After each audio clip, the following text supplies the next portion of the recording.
다니엘서 12장 2절에도 보면 땅의 티끌 가운데서 자는 자 중에서 많은 사람이 깨어나 영생을 받는 자도 있겠고 수치를 당하여 영원히 부끄러움을 당할 자도 있을 것이며. 할렐루야.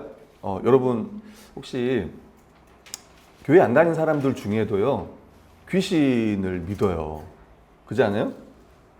자, 그런 거 보면은 참 귀신의 존재도 믿고 믿으면서 하나님을 안 믿는 분들을 보면 좀 이렇게 놀랍기도 하는데, 지금도 많은 젊은이들은 점도 많이 보고 합니다. 가끔 우리 현수막에도 보면 갓 신내림 그래가지고 이렇게 붙어 있기도 해요. 그래서 혹시 여러분도 궁금하신 분들은 내 앞이 어떻게 될까, 앞날이 어떻게 될까, 이런 분들은 연락하시면 잘 안내해 주지 않을까요? 교회 안 다닌 사람들 중에도 영의 세계라든가 뭐 천사를 믿는 사람도 있습니다. 근데 사두개인들은 오늘 성경에 보니까 믿지 않았던 거예요. 도리어 이제 그러니까 모세 오경만을 그들은 믿었습니다. 그 모세가 만약에 어떤 형이 죽었어요. 그러면 그 동생이 형수님과 같이 살고 아이를 낳아서 그 대를 계속 이어가는 거예요. 그걸 이제 수원법이다 또는 형사 취수제다, 뭐 수원제도다 이렇게 이야기를 합니다. 신명기 25장 5절 6절 보면 형제들이 함께 사는데 그중 하나가 죽고 아들이 없거든 그 죽은 자의 아내는 나가서 타인에게 시집 가지 말 것이요 그의 남편의 형제가 그에게로 들어가서 그를 맞이하여 아내로 삼아 그의 남편의 형제된 의무를 그에게 다 행할 것이요. 사랑하는 여러분, 이제 형제들 어때요 여러분? 형수님의 아내를, 형이 죽었어, 어떤 일 때문에 죽었어, 그러면 내가 형수님을 아내로 맞이해야 돼요. 여러분 어때요? 우리 형제들 어떻습니까? 네. 안 좋을 것 같다고 한 분 이야기했는데 그 당시 실제로 반대한 사람들도 있었어요. 나는, 그러니까 장로님들 설득을 해. 이 뒤에 읽어보면 그런 이야기가 나와. 장로님들이 또 설득해요. 안 된다. 너는 형수님을 아내로 맞이해야 한다. 저는 싫습니다. 싫습니다. 그럼 어떻게 되는 줄 알아요? 죽여버리는 건 아니에요. 죽이진 않습니다. 그럼 무서워서 할 수밖에 없잖아. 그게 아니고 그 신발을 벗기더라고요. 동생의 남동생 신발을 벗기고 얼굴에 침을 뱉어요. 그 여자분이 그 동생한테 침을 뱉어. 에이, 탁 하고 침을 뱉는 거죠. 그러면서 신을 벗긴 자라고 하나? 이게 약간 불명예스럽게 이렇게 이야기를 합니다. 침을 뱉으면서 그런 이야기를 해요. 결국 사실은 이 형수님을 통해서 대를 이어가는 거는 이 여자가 이제 다른 이방 사람이 혹시 결혼하지 못하게 하는 하나의 또 방법이기도 하고, 아무튼 그렇습니다. 근데 사실은 이 사람들이 진짜 궁금해서 물었을 것 같아요? 아닙니다. 7 형제가 다 죽었어. 얘도 없고. 그럼 부활할 때 누구의 아내가 됩니까? 이렇게 물었던 거는 부활 이 개념이 얼마나 말도 되지 않는가를 드러내려고 이렇게 했던 질문인 거예요. 그러니까 진짜 궁금해서 누구의 아내가 됩니까? 첫째의 아내가 되는 겁니까? 진짜 궁금해서 물었던 게 아닌 거예요. 근데 24절, 27절을 보면 예수님께서 이 사두개인들에게 뭐라고 하냐면 너희가 성경에 대해서 또 하나님은 성경에 대해서 하나님의 능력에 대해서 그리고 죽은 자의 하나님이 아니라 산 자의 하나님이다. 너희가 크게 오해했다라고 이야기하는 거예요. 사람이 죽은 자 가운데 살아날 때는 장가도 안 가고 시집도 안 가고 하늘에 있는 천사와 같다라고 이야기했습니다. 근데 천사와 다른 점은 뭘까요? 천사보다 인간은 더 뛰어나요. 신자는. 왜냐하면 그리스도와 연합했기 때문에 그렇습니다.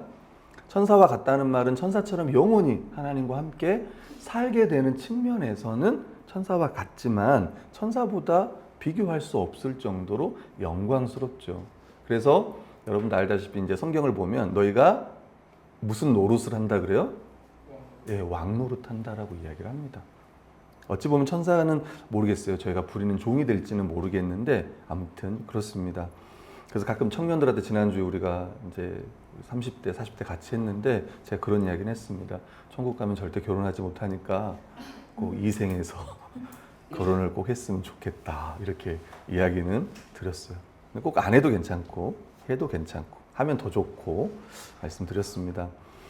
여러분 죽은 자가 살아난다는 것을 예수님께서 말할진데 하나님은 죽은 자의 하나님이 아니라 산 자의 하나님이다. 그래서 모세 오경의 성경을 가져와서요. 출애굽기 3장 6절에 보면 또 이르시되 나는 내 조상의 하나님이니 아브라함의 하나님, 이삭의 하나님, 야곱의 하나님이다. 이렇게 자신을 이 모세를 부를 때 이렇게 자신에 대해서 이렇게 말씀하는 거예요. 출애굽기 2장 23절 25절에 보면 여러 후에 애굽 왕은 죽었고 이스라엘 자손은 고된 노동으로 말미암아 탄식하며 부르짖으니 그 고된 노동으로 말미암아 부르짖는 소리가 하나님께 상달된지라. 하나님이 그들의 고통 소리를 들으시고 하나님이 아브라함과 이삭과 야곱에게 세운 그 언약을 기억하사 하나님이 이스라엘 자손을 돌보셨고 하나님을 그들을 기억하셨더라.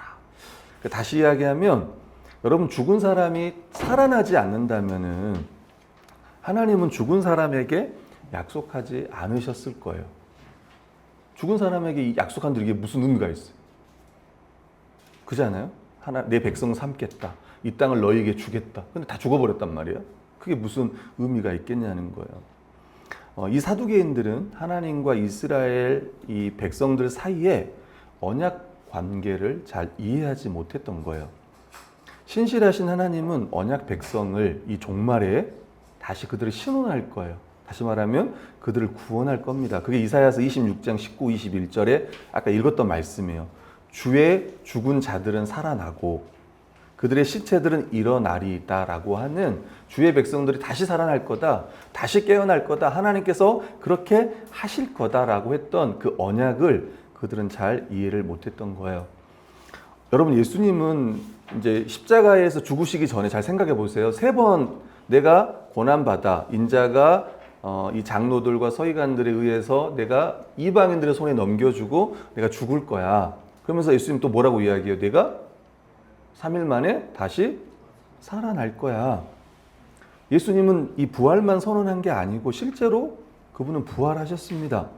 그 증거가 뭐죠? 예수님이 살아나셨다는 증거? 빈무덤입니다. 빈무덤. 요한복음 11장 17절 44절에 보면 여러분 나사로가 죽었어요. 여러분 나사로는 누구의 오빠였죠? 마리아와 마르다의 오빠였습니다. 많은 유대인들이 마르다와 마리아에게 그 오라비 일로 이제 위문하러 갔습니다. 마르다도 예수님께서 오신다는 소식을 듣고 이제 나가서 맞이하는 거예요.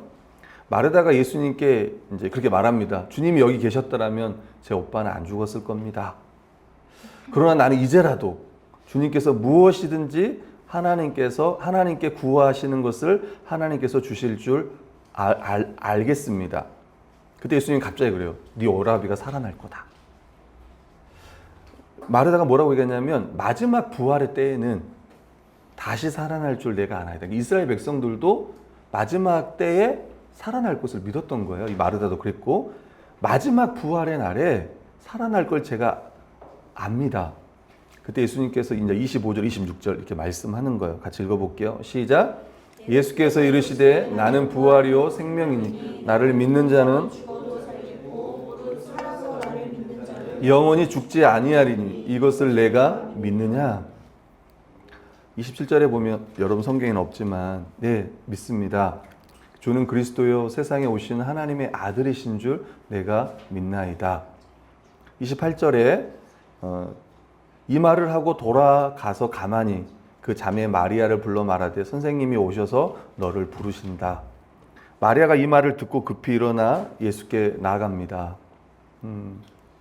그리고 예수님과 함께 이제 무덤으로 가요. 32절에 보면 마리아가 예수 계신 곳에 가서 배웠고 그 발에 엎드리되 똑같이 이야기해요. 주님이 여기 계셨으면 제 오라버니가 죽지 않겠습니다. 그러니까 마르다도 그렇고 마리아도 그렇고 그때 사람들이 다 울어요. 같이 여기서 유대인들이 우는 것을 보시고 또 마리아가 우는 것을 보시고 심령의 비통이 여기시고 불쌍히 여기사 예수님께서 그 죽음 앞에 막 사람들이 울고 애통하는 모습을 보면서 마음속에 정말 그걸 비통히 여기신 거예요. 그리고 어디 두었느냐 했을 때 예수님 여기입니다. 와서 보시옵소서 할 때 성경은 뭐라고 하냐면 예수님께서 눈물을 흘리시더라 이렇게 이야기해요. 성경에서 예수님이 눈물을 흘리는 장면 혹시 여러분 본 적 있습니까? 예루살렘 보시고 우셨습니다. 그리고 무덤에 서서 지금 울고 계시는 거예요. 얼마나 그러니까 이 죽음 아래 신음하고 있는 그 자기 백성을 보면서 애통하신 거죠. 그때 이제 예수님께서 뭐라고 하냐면 사람들은 그래요. 맹인의 눈을 뜨게 한 이 사람이 그 사람은 죽게 할 수 없었더냐. 사람들이 그래요. 그 예수님이 이제 무덤으로 화가 나시면서 무덤으로 가십니다. 그리고 이제 돌이 이제 무덤 거기는 이제 돌로 이렇게 무덤을 막아 놓잖아요. 예수님께서 돌을 옮겨 놓으라. 그러니까 이제 이 마르다가 그래요. 벌써 죽은 지 나흘이 됐고 냄새가 납니다. 오늘 같은 경우는 이제 영안실에 들어가니까 냄새가 안 나지만 실제로 이제 무덤 안에 있으니까 썩잖아요. 시체가 부패하잖아요. 그러니까 이제 냄새가 났던 거죠. 예수님께서 말합니다. 내가 믿으면 하나의 영광을 보리라. 돌을 실제로 옮겨 놓고 예수님께서 기도해요. 하나님께서 제 기도를 들으신 걸 제가 감사합니다.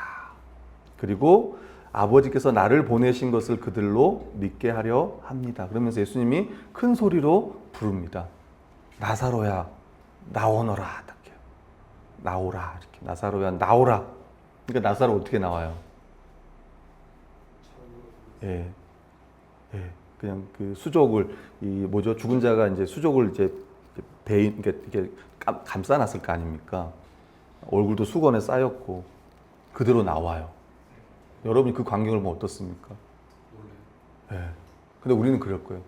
나오라면 나와야지. 예수님이 나오라면 냉큼 나와야지. 근데 그 장면은 정말 무서웠을 거예요. 내가 봤을 때 너무 두려웠을 것 같아. 여러분 죽은 사람이 갑자기 딱 일어나서 나온다고 생각. 그것도 그냥 이렇게 멀쩡하게 나온 게 아니라 붕대 감고 막 나온다고 생각. 얼마나 두려운지. 무서운 일이지. 근데 실제로 예수님께서는 내가 부활이요 생명이니 나를 믿는 자는 죽어도 살겠고 살아서 나를 믿는 자 영원히 죽지 아니하리라고 했던 이 말씀. 그리고 실제로 나사로는 다시 죽었죠. 나사로는 계속 살지 않았고 다시 죽었습니다. 그럼에도 불구하고 예수 그리스도가 십자가에 죽으시고 부활하셨잖아요. 다시 살아났고 그 믿음은 비어 있습니다. 그리고 지금 하나님 보좌 우편에서 모든 것을 다스리는 교회가 머리가 되시는 주가 되신 거죠. 첫 번째 이걸 이야기하신 거예요. 그들은 부활을 믿지 않았지만 부활에 대해서 이 사두개인들에게 예수님께서 말씀하신 거예요. 아마 그들에게는 이게 이제 우리가 이 정도면 있으면 말 못하겠지 딱 그렇게 생각했을 거예요. 부활이 없다고 생각하고 누구의 아내가 되겠습니까? 근데 갑자기 예수님께서 천국은 결혼이 없다. 시집도 안 간다. 천사와 같다.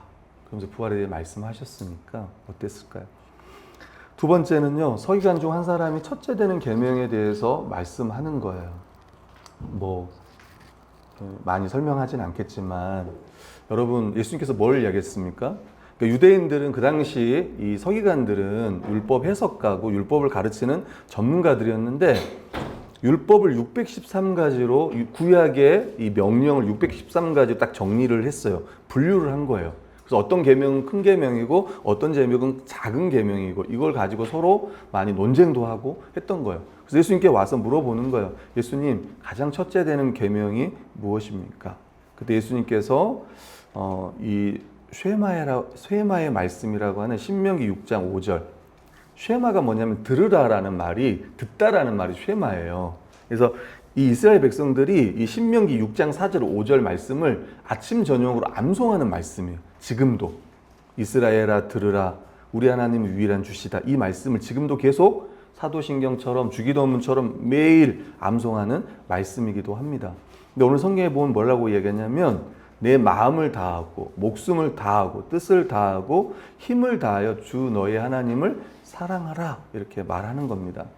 사실은 여러분 이제 헬라어에서는 앞에 나오는 게 강조되는 건데 우리 이제 개역으로 보면은 마음을 다하고가 제일 먼저 왔지만 원어로 보면은요 사랑하라가 먼저예요. 아가페가 먼저입니다. 사랑하라 주님을 너의 이렇게 가는 거예요. 그래서 마음을 다하고 마음을 이런 식으로 가는 거예요. 그러니까 하나님을 사랑할 것을 이제 강조하면서 이야기하는데 어떻게 사랑하냐면 마음을 다하는 거예요. 그러니까 마음을 통째로, 마음을 전보로 우리가 말하는 영혼을 통째로 갈아 넣었다라고 말하는 그런 표현인 거예요. 우리의 모든 것을 다해서 우상이나 돈이나 여기에 마음이 빼앗기지 않고, 이제 바리새인들과 서기관들은 어디에 마음이 빼앗겼다고 했습니까? 바리새인들은 자기 의의 마음이 빼앗겼어. 외식하는 거. 그 다음에 사두개인들은 이 세상의 권력과 이런 돈이라든가 여기에 마음이 다 빼앗겼어. 근데 그렇게 하지 말고 정말 마음을 다해서 하나님을 섬겨라 이렇게 얘기하는 거예요. 사랑하라. 지혜를 다하고, 지혜를 다한다는 건 뭐예요? 자신의 지각과 이해와 총명을 다 쏟아서, 그러니까 하나님을 더 알아서, 더 알기 위해, 더 알려고 애를 쓰고 그렇게 하라는 거예요. 우리가 구속사를 지금 이제 이번 주 지난주 종강을 했는데, 이스라엘 역사상의 가장 위대한 그러니까 남유다 역사상의 가장 위대한 왕을 요시야라고 하는데, 그러니까 다윗 솔로몬 이후에 요시야를 이야기하는데, 요시야를 평가할 때 이렇게 평가해요. 그게 왕하 23장 25절입니다. 같이 한번 읽어볼게요. 시작. 요시야와 같이 마음을 다하며 뜻을 다하며 힘을 다하여 모세의 모든 율법을 따라 여호와께로 돌이킨 왕은 요시야 전에도 없었고 후에도 그와 같은 자가 없었더라. 아멘. 여러분, 이스라엘 역사를 보면요, 이스라엘 백성들이 다 우상을 숭배해요. 그 당시 풍요의 신이라고 했던 바알과 또 아세라 목상과 이것들을 다 섬기고, 심지어는 성전에다가 우상을 위한 제단을 만들고 그랬던, 여러분, 이스라엘의 첫 번째 왕이 누군지 아세요? 혹시? 북이스라엘의 첫 번째 왕 여로보암. 근데 여로보암이 이제 딱 왕이 되자마자, 그러니까 남유다는 르호보암, 그 다음에 북이스라엘은 여로보암, 솔로몬의 신하였던 여로보암 때 이 나라가 분열이 되는데, 그때 딱 왕이 되자마자 이 여로보암이 어떻게 했냐면요, 우상을 숭배해요. 바로 금송아지를 만들어요. 그리고 예배한단 말이에요. 그때 선지자가 뭐라고 예언을 했냐면, 앞으로 한 왕이 나와가지고 이 제단을 그냥 반을 쪼개버릴 거다 이렇게 이야기를 해요. 이 제단을, 우상하게 제물을 드리는 이 제단을 다 쏟아버리고 다 쪼개버릴 텐데, 그 왕이 나올 건데, 그 왕이 그럼 누구겠습니까, 여러분? 예, 요시야. 이제 궁극적으로는 예수 그리스도겠지만, 요시야 왕이 거기 예언의 성취가 되고 그렇습니다. 근데 요시야를 평가할 때 이렇게 평가해요. 정말 마음을 다하고 뜻을 다하고 이 모든 것을 다해서 하나님을 섬겼던, 그리고 다시 이 유월절을 회복했던 자가 바로 요시야였던 거죠. 둘째로는 내 이웃을 내 자신같이 사랑하라 하신 것이다. 이보다 더 큰 계명은 없다. 사랑하는 여러분, 제가 사랑하는 여러분이라는 표현은 거의 안 쓰는데 가끔 저도 모르게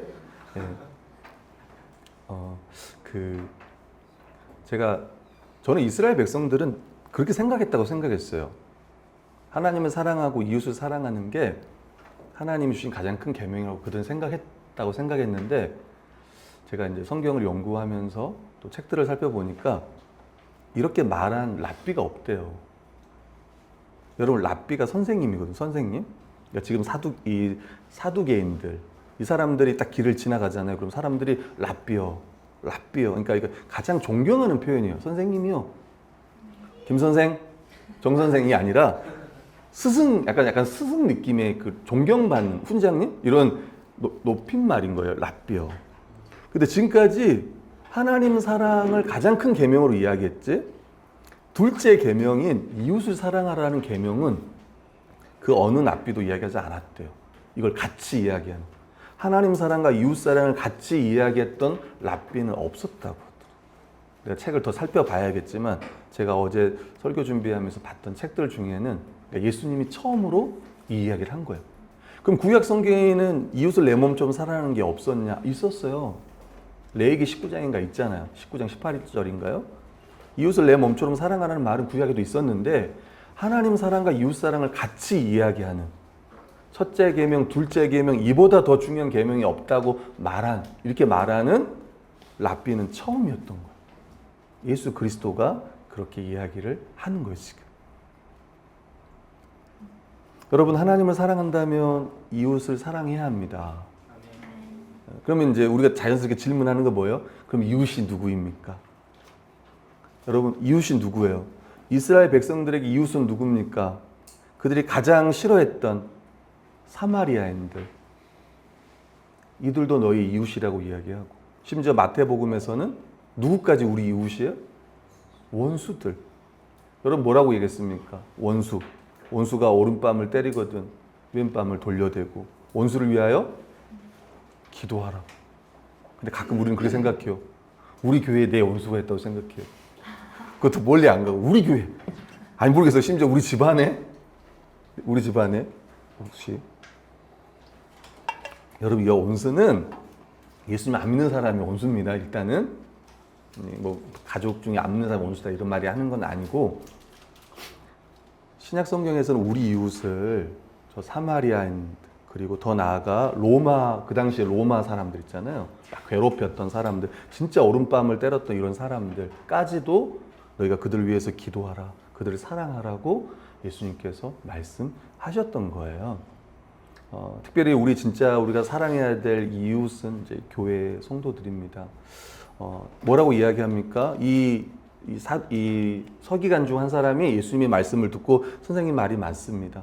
하나님을 사랑하고 이웃을 사랑하는 것이 제사 제물보다 기타 제물보다 더 낫습니다. 다시 이야기하면 제사에 관련된 어떤 계명들보다도 이 계명이 가장 우선된 계명입니다. 라고 이야기를 했던 거예요. 그러면서 예수님 뭐라고 했어요? 이는 하나님 나라에서 멀지 않다. 너는 이렇게 말했는 걸 보면 하나님 나라에서 멀지 않다. 예수님 이렇게 이야기를 하는 겁니다. 여러분 하나님을 사랑하는 자는 가장 큰 계명을 지키는 자예요. 그리고 이웃을 사랑하는 자는 율법 전체를 지키는 거예요. 다시 한번 정리를 해볼게요. 여러분 성경의 가장 큰 계명은 사랑입니다. 하나님 사랑, 이웃 사랑이에요. 다시 한번 이야기해 볼게요. 여러분 가장 큰 계명이 뭘까요? 하나님 사랑, 이웃 사랑이죠. 그걸 진짜 하나로 이야기하면요, 이웃 사랑이에요. 왜 그러냐면 하나님 우리 눈에 안 보여요. 그죠? 가장 큰 계명은 하나님 사랑이에요. 근데 하나님을 사랑한다는 걸 우리가 뭐로 보이냐는 거예요.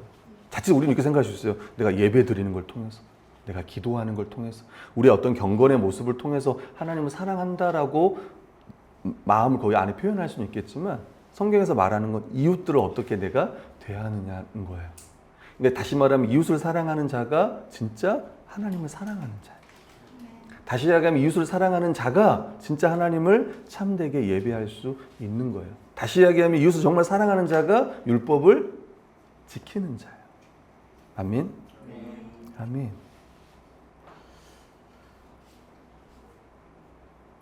여기까지가 보면은요, 잘 생각해 보면 앞에서 예수님 계속 시험하잖아요. 그리고 마지막 시험, 가장 큰 계명이 무엇입니까? 하고 하는 3번의 계속 시험이 있었단 말이에요. 그 이후에 34절에 보면 그 후에 더 이상 묻는 자가 없었다라고 성경은 이야기하고 있습니다. 다시 한번 진짜 가장 권위 있는 분이 이 성전에서 가장 권위 있는 분이 예수 그리스도고 예수 그리스도의 말씀을 통해서 정말 어떻게 우리가 이 하나님의 나라가 어떻게 들어가고 또 이거는 결국은 이 어떤 율법에 있지 않고 예수님 자신에게 있다는 것들을 오직 예수 그리스도를 통해서만 하나님 나라에 들어갈 수 있다는 것을 기억할 수 있고 그 당시 사내들인 공의회를 구성하는 장로라든가 서기관 바리새인들 이 모든 집단의 도전을요 시험을 예수님께서 그냥 압도하신 거예요. 그리고 예수님께서 이제 더 물어보시는 거예요. 그 35절 40절입니다. 예수님 묻는 건 뭐냐면 성전에서 가르치면서 서기관들은 그리스도의 자손이라고 하냐 이렇게 예수님 물으시는 거예요. 아니 다윗도 예수님께 뭐라고 얘기했냐면 주께서 내 주께 그러니까 주께서는 여호와께서 내 주께 예수 그리스도에게 내가 내 원수를 내 발 아래 둘 때까지 내 우편에 앉았으리라고 하는 시편의 110편 1절 말씀을 가져와서 아니 다윗이 그리스도를 주로 하였는데 어떻게 그의 자손이 되겠느냐 이렇게 물어요. 사람들이 또 즐겁게 들어 그 이야기를. 여러분 예수님은 다윗의 자손이에요. 믿습니까? 요셉은 다윗 지파잖아요. 다윗 유다 지파잖아. 다윗의 자손이야. 근데 다윗의 주라고도 이야기하는 거예요. 다윗의 왕으로서 다윗의 주로서 그는 하나님 보좌 우편에 앉아 계시는 거예요.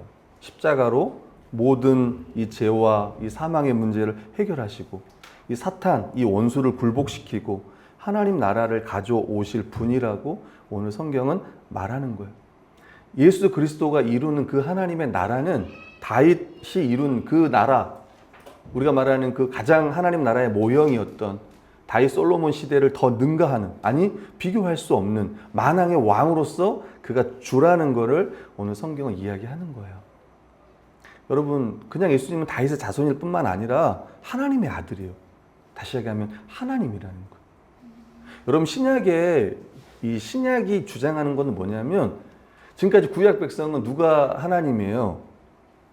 우리가 말하는 성부 하나님, 여호와가 하나님이야. 근데 예수님이 내가 하나님의 아들이라고 하니까 사람들이 어떻게 했습니까? 그 당시 제사장들이 막 옷을 막 다 찢어버리고 어떻게 네가 그렇게 말할 수 있냐, 신성 모독이다 라고 했단 말이에요.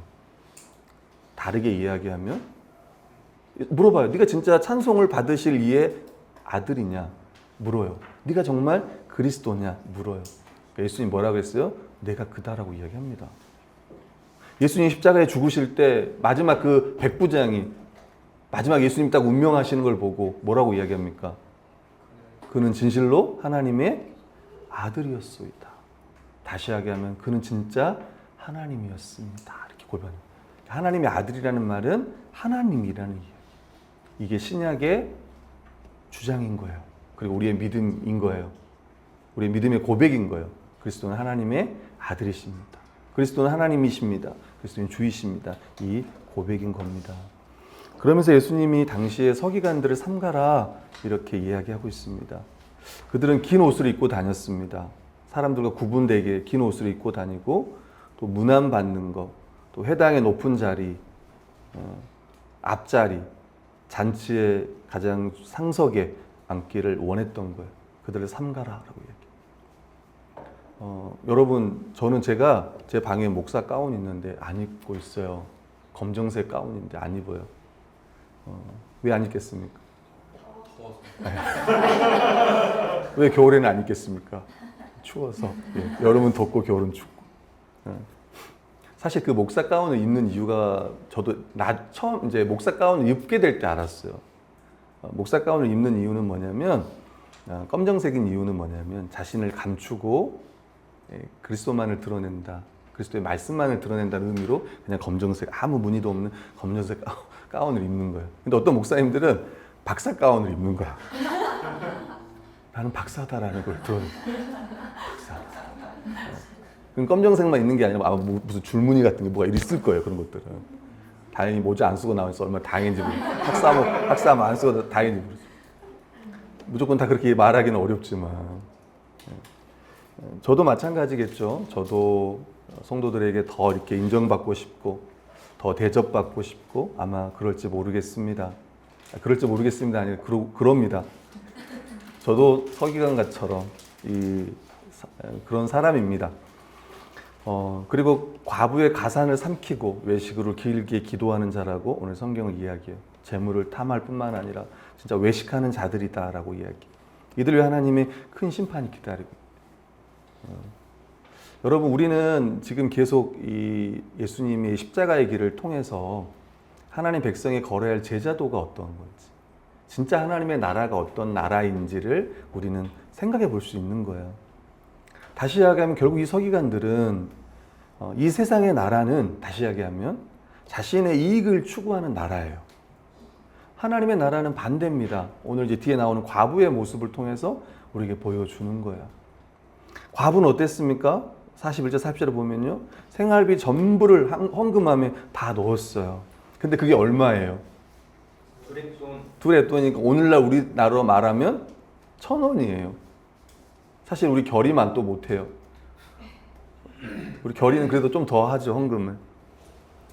그러니까 얼마나 1,000원밖에 못했, 생활비 전부가 1,000원이야. 오늘날 우리 돈으로 얘기하면. 뭐 가치로 따지면 어떨지는 모르겠는데, 그러니까 이 랩돈이라는 말은 그 당시 화폐 단위 중에 가장 작은 동전, 그 동전 2개를 거기다 넣은 거예요. 아마 1,000원이었다고, 하나에 500원 정도라고 하더라고요. 동전 하나에. 그러니까 동전 2개를 넣었으니까 1,000원에 동전을 넣은 거예요. 그때 부자들은 막 많이 넣어요. 그리고 이 과부는 이 돈을 넣고. 근데 예수님이 이 제자들을 불러가지고 말하는 거예요. 그들은 다 풍족한 중에 넣었지만 이 과부는 가난한 중에 자기의 모든 소유를 집어넣었다. 생활비 전부를 집어넣었다라고 이야기를 한 거예요. 좀 다시 이야기해 보면 부자는 풍족하게 쓰고 남은 돈을 헌금을 한 거고, 이 과부는 모든 소유, 생활비 전부를 쓰지도 않고 거기에 다 넣은 겁니다. 하나님의 나라, 그 하나님 나라의 어떤 그 가치는 액수에 의해 결정되지 않고, 또 드려지는 헌금의 그 가치는 드리는 자의 태도와 헌신의 마음에 달려 있다는 거예요. 그러니까 무엇이 중요한디라고 할 때 그 무엇이는 마음이에요, 마음. 정말 주님을 사랑하는 마음과 또 이웃을 사랑하는 마음으로 헌금을 드린 거예요. 돈이건 시간이건 재능이건 너무 뭐 보잘것없어서 우리는 하나님께 드리지 못할 거라 생각하지만 오늘 성경을 보면 그렇지 않아요. 저도 그런 생각할 때가 참 많은 것 같아요. 저도 제 주변에 목사님들이 저보다 참 많습니다. 그럼 저보다 실제로 똑똑한 분도 계시고, 저보다 잘생긴 분도 계시고, 저보다 못생긴 분도 한두 분씩 계시고, 제가 봤을 때 능력이 저보다 없는 분들도 한두 분씩 계시고 그래요. 그래서 어떨 때는 굳이 내가 해야 되는가 그런 생각도 들어. 그럼 나보다 능력 많으신 분들이 하면 되지, 이런 생각도 들고, 나 같은 자가 뭘 할 수 있겠나, 또 반대로 너 같은 자가 뭘 할 수 있겠나, 그런 생각을 할 때도 있고. 그런데 오늘 성경에 보면 그런 게 아니라는 거예요.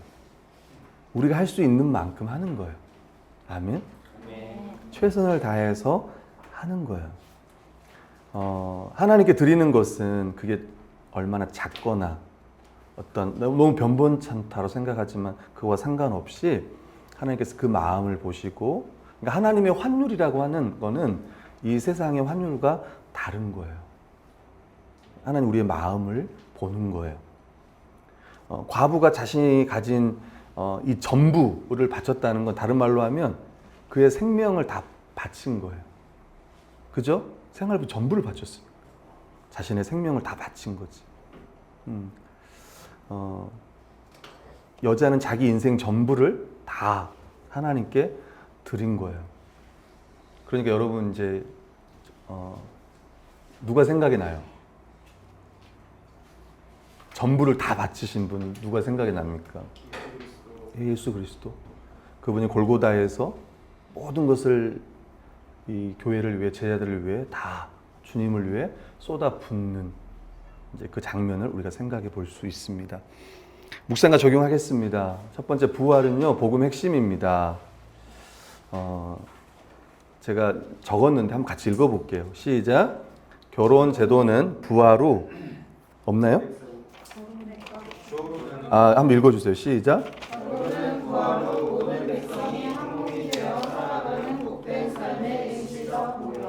아멘. 우리 이제 상한이랑 은경이 곧 결혼하지만 요걸 좀 잘 기억하기를 바랍니다. 일시적 모형이다. 우리는 그런 생각 안 하거든요. 우리도 그럴 수 있어요. 나 천국 가면 이제 만나지 말자. 천국 가서 우리 절대 만나지 말자.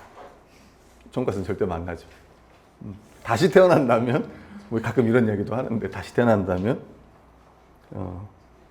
근데 왜 이런 표현을 쓰냐면, 결혼 제도는 앞으로 우리가 완성될 그 나라에서 진짜 한 몸이 되어 정말 친밀하게 잘 살아갈 것을 보여주는 하나의 한 모형인 거예요. 일시적 모형이에요. 그러니까 이때까지 우리가 딱 죽기 전까지의 모형이에요. 모형은 또 죽기 전까지 이 결혼이라는 거는. 주님 나라 가면 오늘 없다고 하잖아. 그러니까 더 이상 결혼이 필요하지 않아요. 이미 하나님 나라는 사람들이 충만히 있을 거고, 그리고 결혼하지 않아도 결혼한 것처럼 살 거예요.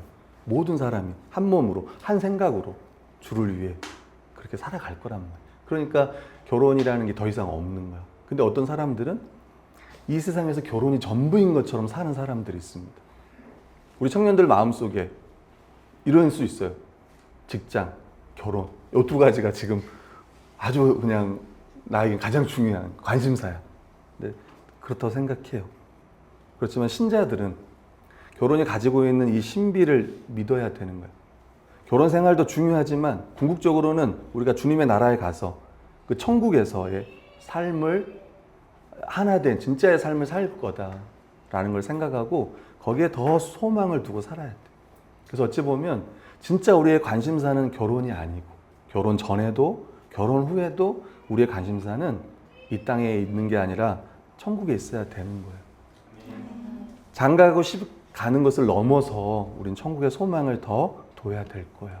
도리어 교회로서 우리가 한 몸이 되어서 영원히 함께 살게 될 그 천국을 더 소망할 수 있다면 얼마나 좋겠는가. 부활을 믿지 못한다면 제사함도 없고 우리의 믿음도 헛것이다. 우리 고린도전서 15장 16, 17절 한번 읽어볼게요. 시작. 만일 죽은 자가 다시 살아나는 일이 없음 그리스도께서 다시 살아난 일이 없으면 너희의 믿음도 헛되고 너희가 여전히 아멘. 여러분 믿으시길 바랍니다. 예수님께서 부활하셨다는 건 우리의 모든 죄를 다 해결하셨다는 거예요. 예, 더 이상의 우리가 하나님 앞에 받을 형벌이 없습니다. 도리어 그 부활을 다시 살게 될, 다시 영광스러운 몸을 입게 될 그 날을 기다리고 주님 다시 오심을 기다리고 재림을 기다리고 사랑하는 성도 여러분, 여러분은 뭘 기다립니까? 네, 어떤 분들은 그래요. 택배 아저씨 기다립니다. 오늘날 가장 기다리는 분은 택배 아저씨래요. 띵동 배달 왔습니다. 그럼 막 좋아가지고 문을 열어드리고 무엇이 왔나 확인하고. 예.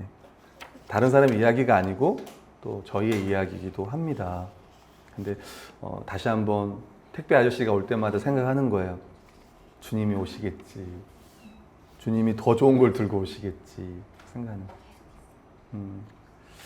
두 번째는요, 교회는 마음을 다해 이웃을 사랑하면서 하나님을 예배한다. 우리 요한복음 13장 34, 35 읽어볼게요. 시작. 새 계명을 너희에게 주는 서로 사랑하라. 내가 너희를 사랑한 것 너희도 서로 사랑하라. 너희가 서로 사랑하면 이로써 모든 사람 너희가 내 제자인 줄. 아멘. 마태복음 5장 23, 24 읽어볼게요. 시작. 그러므로 예물을 제단에 드리려다 거기서 내 형제에게 원망 들을 만한 일이 있고 생각나고 제물을 제단 앞에 두고 먼저 가서 형제와 화목하고 그에 와서 예물을 드리라. 아멘. 다시 이야기하면 이웃에 대한 사랑 없이 드리는 예배는 거기에 본질이 빠진 형식에 불과한 것입니다. 다시 이야기하면 정말 사랑하는 마음으로 이웃을 섬기고 또 종노릇하고 이런 부분이 하나님을 참되게 예배하는 것이다. 그래서 지체와 사이가 안 좋으면 예배 드리기 전에 먼저 화목하고 화해하고 와서 예배를 드려라. 그리고 오늘날로 말하면 함께 예배를 드리라. 그리고 또 함께 하지 못한 지체들도 있고 그럴 때마다 여러분들이 같이 예배 드리는 것에 대해 좀 생각하고 또 위에 기도하고 또 권면하고 함께 예배하자. 그러니까 하나님께서 우리 예배를 기뻐 받으시는 거는 우리가 함께 하나님을 예배하기 때문에 기뻐하시는 거예요. 이 점을 기억하고 또 지체들을 더 사랑하고 특히 주일날에는 더 지체들 만나면 더 반가워하고 더 사랑하면서 예배에 드렸으면 합니다. 세 번째는 외식과 탐심을 경계하라. 이제 돈을 사랑한다는 말씀, 또 교만하다는 말씀. 5절에 보면 경건의 모양은 있으나 경건의 능력은 부인하니 이 같은 자들을 내가 돌아서라, 멀리하라. 오늘날 많은 사람들이 돈을 사랑하고 자기를 사랑하고 이기적이고 하잖아요. 이런 모습이 신자에게는 합당하지 않다. 그래서 여러분의 마음을 돌아보고 이제 그 뒷부분인 것 같아요. 네 번째가 그거에 대한 적용 부분 같습니다. 예수님은 가난한 과부의 믿음을 보신다. 저는 설교를 준비하면서 그런 생각했어요. 어떻게 이 여자는 다 드릴 수 있었을까? 생활비 전부를 드릴 수 있었을까? 두 가지로 생각해 보면 이렇게 할 수 있었던 건 뭐냐면 전적으로 하나님을 의지했기 때문에 그래요. 아멘. 여러분 세상에서는 가진 것이 많아야 인정을 받습니다. 그래서 많은 사람들은 더 많은 것을 가지려고 애를 쓰는 거예요. 그러나 하나님의 나라에서는 누가 하나님께 인정을 받아요? 가진 게 많은 게 아니라 하나님을 의지하는 이들이 더 존경을 받고 더 높임을 받는 거예요. 두 번째 이유는 하나님 나라에 속한 사람은 더 이상 자기를 위해 살지 않는다는 거예요. 다시 한번 이야기해 볼게요. 이 여인이 어떻게 자기 걸 다 드릴 수 있었을까? 생활비 전부를. 그거는 하나님만을 의지했기 때문에 그래요. 또 하나는 더 이상 자기를 위해 살지 않았다는 거예요. 신자는, 그리스도 연합한 그 신자는 이제 다른 사람의 필요를 채우며 그들을 위해 살아가요. 드려진 그 헌금은 자기뿐만 아니라, 자기가 아니라 다른 사람을 위해서 쓰여지잖아요. 그렇게 했다는 거예요. 자족하는 마음을 가지고 내가 써야 할 것을 떼어 다른 사람의 필요를 채우는, 남은 거를 드린 게 아니라, 부자들은 자기들이 쓰다 남은 돈을 드렸지만 이 여자는 그게 아니었습니다. 자기가 가진 것을 전부 하나님께 드린 거예요. 하나님을 사랑한 거였죠. 근데 그게 어떻게 가능했냐? 하나님을 의지했고 다른 사람들을 그는 생각했다는 거예요. 진실된 헌금과 진실된 헌신을 하나님은 귀하게 여기시는 거야. 아멘. 네. 결국 하나님 나라에서 먼 자와 그리고 하나님 나라의 백성이 어떻게 살아야 되는지 오늘 성경은 우리에게 말씀해 주고 있습니다. 그리고 하나님 이 가난한 과부의 믿음을, 마음을 보신 거예요. 우리 찬양하면서 기도하겠습니다.